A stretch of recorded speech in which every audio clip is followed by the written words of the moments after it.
Fala pessoal, olha só, se você quer se preparar bem para o concurso de assessor jurídico da Marinha para bacharéis em direitos, você precisa estudar com material de qualidade. Então a gente tirou algumas aulas do nosso preparatório, a gente está colocando elas aqui no YouTube gratuitamente para você assistir. Lembrando que essa é uma das várias outras aulas que existem dentro do nosso curso. Então, se você quiser mais vídeos como esse sejam disponibilizados de graça aqui no YouTube, é muito importante que você clique no botãozinho de curtir aqui embaixo, porque assim a gente vai entender que você está gostando e nos motiva a produzir mais conteúdos como esse. E olha só, depois dá uma olhada aqui embaixo na descrição que a gente tem um link para você baixar o material de estudo, como provas anteriores e um cronograma de estudos que vai te ajudar muito. Então aguarda a vinheta que a aula já está começando.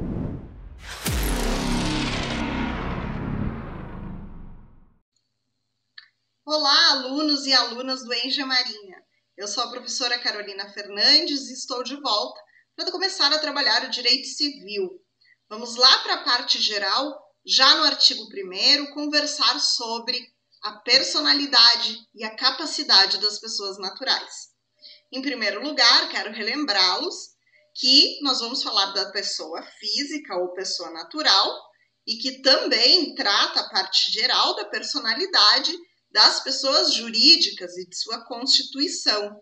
Digo isso porque a capacidade de direito ou capacidade jurídica, ela é uma condição inerente às pessoas. Podem ser as pessoas naturais ou as pessoas jurídicas. E, em razão disso, estamos fazendo esse recorte, para que não hajam confusões de interpretação. Pois bem, a pessoa natural, ela recebe esse presente do ordenamento jurídico, que é a capacidade de direito ou capacidade jurídica, e que tem como objetivo reconhecer nesse sujeito, nessa pessoa, a condição de sujeito de direitos e de deveres na ordem civil. É a capacidade de direito ou jurídica que permite que eu e que vocês possamos, ao longo da vida, estar em relações jurídicas dos mais variados âmbitos e esferas do direito civil. É claro que existem regras específicas, previsões específicas sobre quem detém e quem não detém a capacidade jurídica ou capacidade de direito. Em primeiro lugar, por ser uma capacidade genérica, ela independe de condições apresentadas pelo ser humano, ou seja, ela não leva em considerações as minhas características, como idade, discernimento, maturidade. Para que eu goze da capacidade de direito ou da capacidade de jurídica, basta que eu nasça com vida, porque pessoa, para o direito civil, é todo ser humano nascido com vida. E essa conclusão eu chego a partir da leitura conjunta dos artigos 1º e 2º do Código Civil. Vejam que o artigo 1º diz que toda pessoa é capaz de direitos e deveres na ordem civil. Portanto, nós precisamos saber quem é a pessoa. Pessoa está lá, o conceito, de pessoa está lá no artigo 2º. Por quê? Porque o conceito de pessoa vem atrelado ao conceito de personalidade. Nós já vamos chegar lá. A dica é: somente pessoas detêm capacidade de direito ou jurídica. Sejam as pessoas naturais, sejam as pessoas jurídicas. Portanto, somente pessoas podem ser considerados sujeitos de direito e de deveres na ordem civil. Ainda que outros sujeitos possam ser merecedores de tutela jurídica, assim como os animais o são. Continuando, então, precisamos agora entender o que é a personalidade, porque eu afirmei para vocês que o conceito de pessoa, ou a delimitação de quem seja pessoa ou não, e, portanto, de quem tem capacidade de direito ou não, está prevista no artigo 2º do Código Civil e está atrelado ao conceito de personalidade. A personalidade, gente, é um atributo que é concedido pela ordem jurídica aos seres humanos, pessoas naturais, e também a determinados grupos sociais, que são denominados como pessoas jurídicas, e que têm o condão de tornar tanto as pessoas naturais, tanto esses grupos de pessoas, pessoas jurídicas, como sujeitos de direitos e de deveres na ordem civil. E como eu disse a vocês, sujeitos de direitos e deveres na ordem civil são as pessoas. Portanto, pessoa é aquele grupo de seres humanos ou aquele ser humano individualmente considerado que detém personalidade. O mesmo artigo 2º que eu estou mencionando para vocês, ele prevê que a personalidade da pessoa tem início do nascimento com vida. Com isso, eu posso afirmar a vocês o quê? Que o legislador, neste caso Miguel Reale e equipe, adotou a teoria natalista no momento de reconhecer personalidade ao ser humano. Então, aquele ser humano que está em formação no útero materno, segundo a teoria natalista, chama-se nascituro e não detém personalidade. Ele, portanto, não é sujeito de direitos e de deveres na ordem civil. Ele não pode estar em relações jurídicas no âmbito do direito civil. Mas isso não descarta a proteção que ele recebe, principalmente dos direitos fundamentais. Mas 2 outras teorias surgiram com o decorrer dos anos e ganharam muita força no cenário da doutrina e da jurisprudência. São elas a teoria concepcionista e a teoria condicionada, também conhecida como teoria da personalidade condicional. Destas teorias, eu destaco a vocês a teoria concepcionista, que é a que vem sendo adotada pelos tribunais superiores, porque eles entendem e justificam que ela atende melhor ao perfil constitucionalista do direito civil, e é esse perfil mais humanista da Constituição Federal. O que eu quero dizer para vocês com isso? Que já existem decisões no STJ que reconhecem ao nascituro personalidade. Reconhecem ao nascituro personalidade para o fim de proteção dos direitos da personalidade, único e exclusivamente. Mas não reconhecem ao nascituro personalidade para fins negociais, certo? Por que é importante, de qualquer maneira, que vocês conheçam a teoria concepcionista? Porque ela vem sendo utilizada para algumas decisões que impactaram bastante a administração pública, como o reconhecimento do direito a receber o seguro de PVAT por morte do nascituro, em razão de acidente de trânsito. E aí lembrem-se, inclusive, que nesse posicionamento já consolidado no STJ, se reconheceu o direito de indenização ao nascituro enquanto pessoa. Vejam só, reconhecem personalidade ao nascituro para deferir a ele o direito de receber a indenização. Obviamente, seus pais receberão em seu nome, mas é uma indenização independente, tá? Então, é bom que vocês tenham esse conhecimento. Se a personalidade tem início do nascimento com vida, ela precisa ter um momento em que ela termina. Então, a personalidade começa do nascimento com vida, porque o legislador adotou a teoria natalista e tem fim com a morte, conforme previsão do artigo 6º do Código Civil. Além disso, o que é importante vocês saberem? Que não é porque eu detenho capacidade jurídica ou capacidade de direito que eu posso expressar a minha vontade autonomamente para estar nas relações jurídicas. Ter personalidade e, portanto, deter capacidade de direito ou capacidade jurídica me garante o direito de estar em relações jurídicas ao longo da minha vida. Mas nem sempre eu vou poder pessoalmente escolher estar nessas relações jurídicas. Por quê? porque eu posso afirmar que toda e qualquer pessoa detém capacidade de direito. Mas eu não posso fazer a mesma afirmação quanto à capacidade de fato de exercício ou negocial.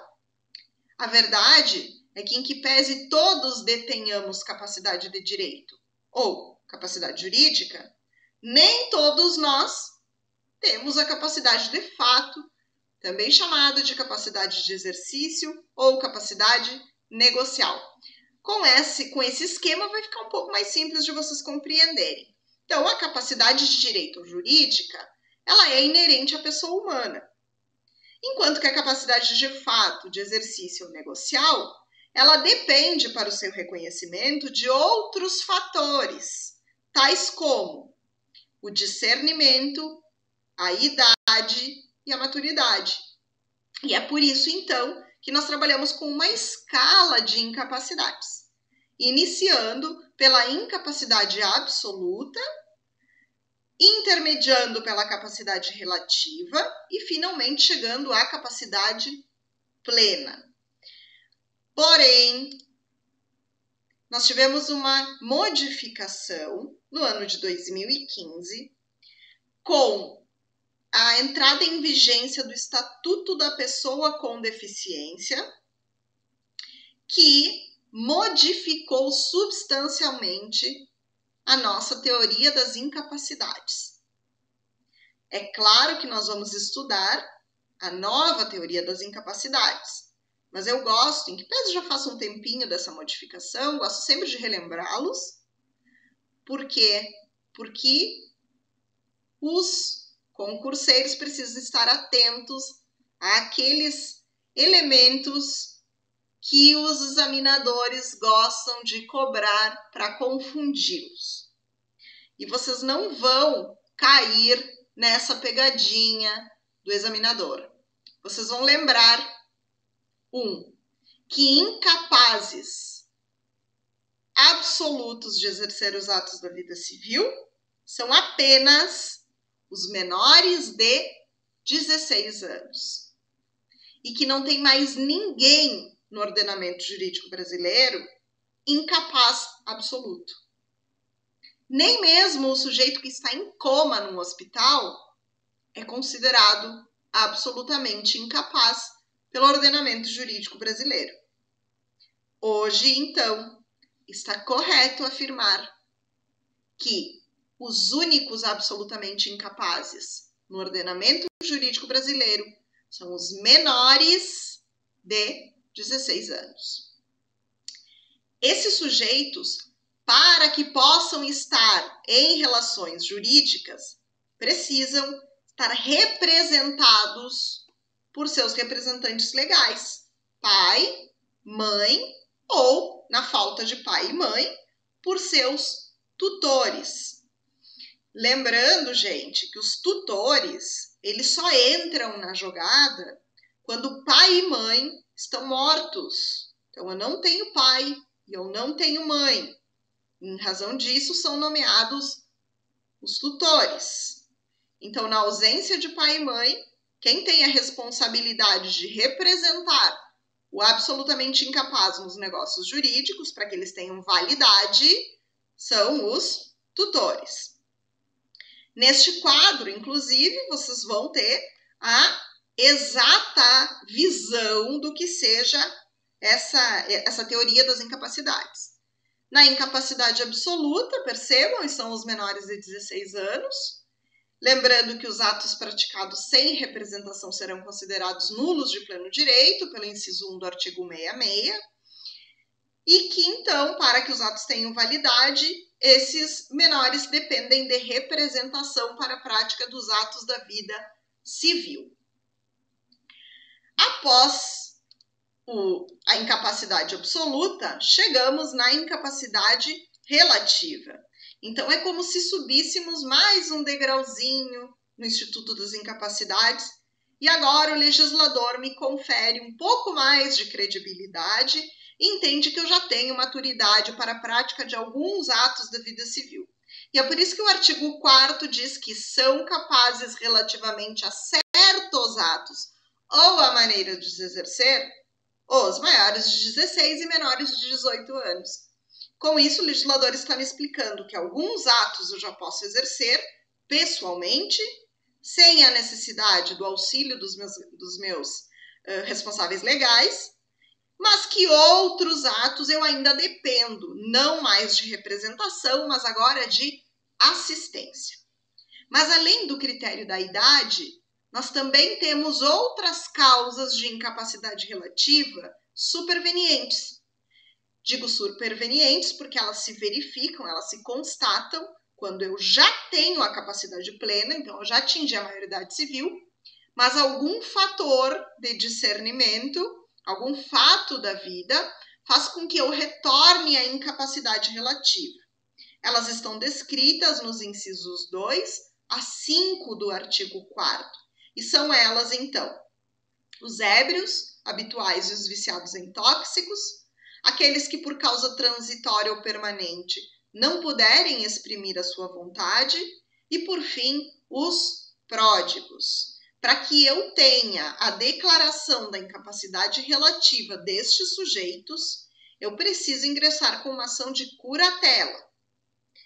Com isso, o juiz vai nomear um curador e vai também delimitar os poderes desse curador. Então, na prática, é o juiz que vai decidir se o curador vai representar o incapaz relativo ou vai assistir o incapaz relativo. E eu gosto de frisar isso porque até então nós tínhamos um outro formato. Nós tínhamos quase que um mantra. A gente dizia que na incapacidade absoluta havia representação, enquanto que na incapacidade relativa havia assistência.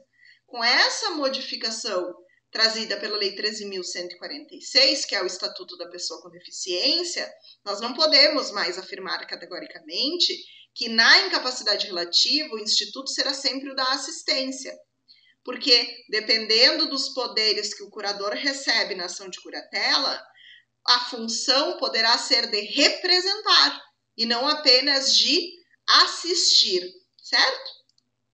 E, finalmente, aos 18 anos completos, nós chegamos à nossa capacidade plena. É o que se chama de maioridade civil. No entanto, não confundam maioridade civil com capacidade plena.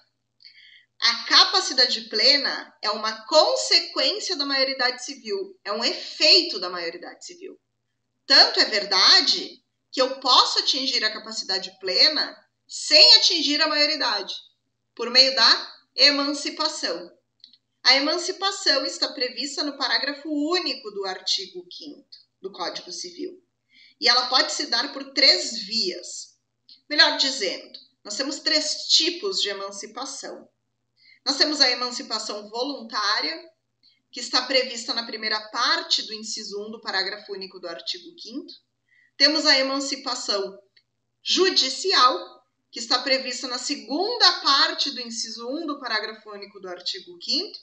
E, por fim, a emancipação legal, que são 4 causas de emancipação previstas nos incisos 3, 2, 3, 4 e 5 do parágrafo único do artigo 5º do Código Civil. Vamos falar sobre cada uma delas, porque elas são bem curiosas e importantes, até porque entre elas existe uma diferença que vale a pena ser ressaltada. Em primeiro lugar, a emancipação voluntária.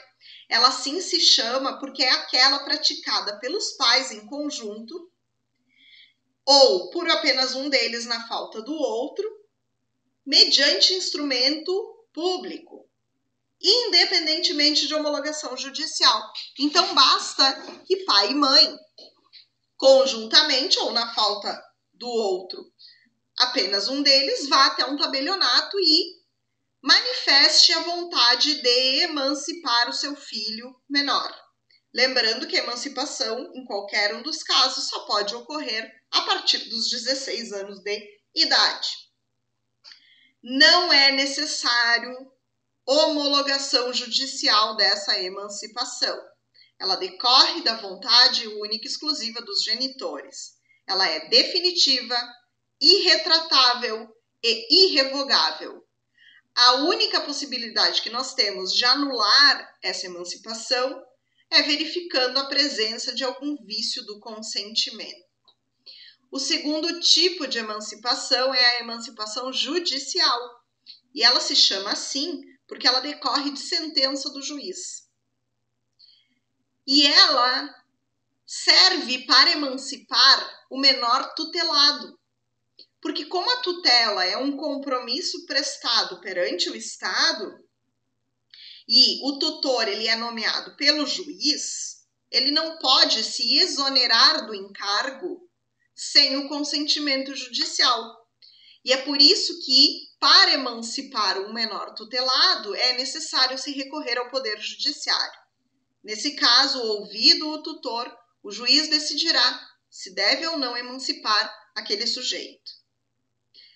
Os casos de emancipação legal se destacam porque eles configuram, eles consistem em direitos potestativos. Com isso, o que eu quero dizer? Que eu não preciso que alguém avalie se eu tenho ou não a possibilidade de ser emancipado. Ou seja, muito além da discricionariedade do juiz, ele tem o dever de me emancipar se eu me enquadrar em um dos casos de emancipação legal. O mais simples de todos, está previsto no inciso 2, é o casamento, porque ele nem depende de apreciação judicial. Casar emancipa. Portanto, ao casar, com a autorização dos meus genitores, porque o casamento aos 16 anos assim exige, eu estou automaticamente emancipado. As três demais causas, dispostas ali nos incisos 3, 4 e 5, precisam de intervenção do Poder Judiciário.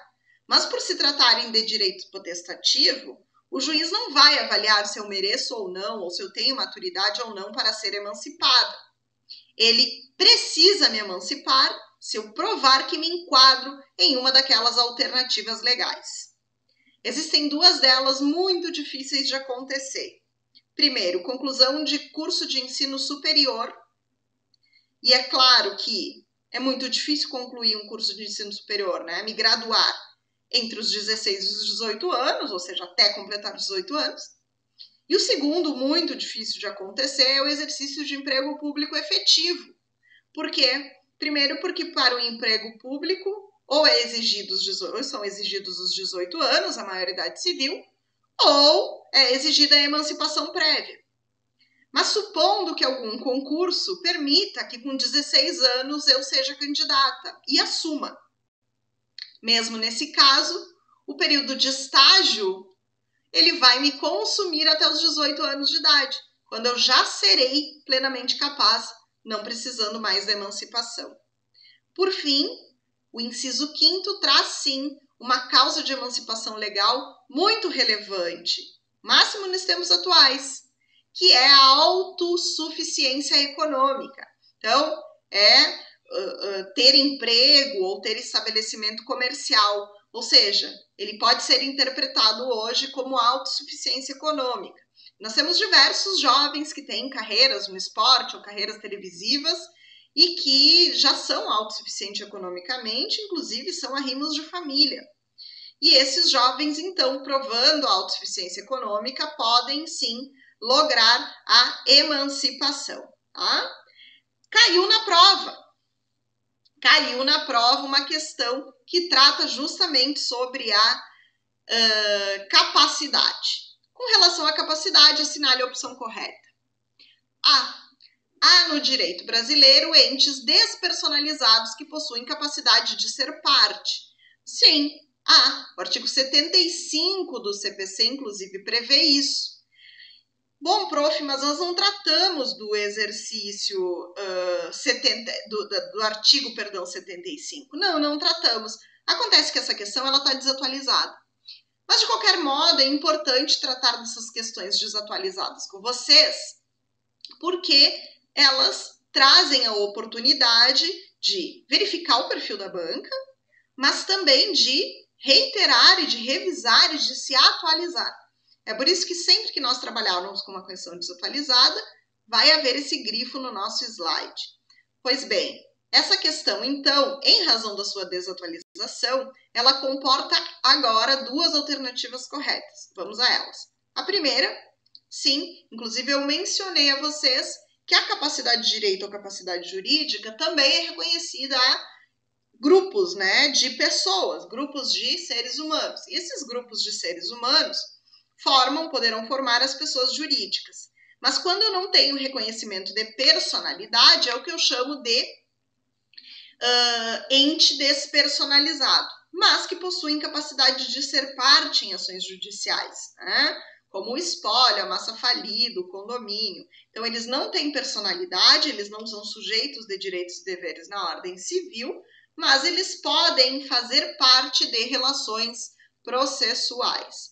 A segunda alternativa diz que as pessoas incapazes não possuem capacidade de direito, necessitando para tanto de assistentes ou representantes. E aqui há uma clara confusão entre capacidade de direito e capacidade de fato. Vejam como a banca gosta de fazer essa confusão e por isso eu insisti em trabalhar com vocês a diferença entre uma e outra. Pois bem, a capacidade de direito, relembrando, ela é inerente a todo ser humano nascido com vida. E ela está prevista no artigo 1º, e ela não se confunde com a capacidade de fato.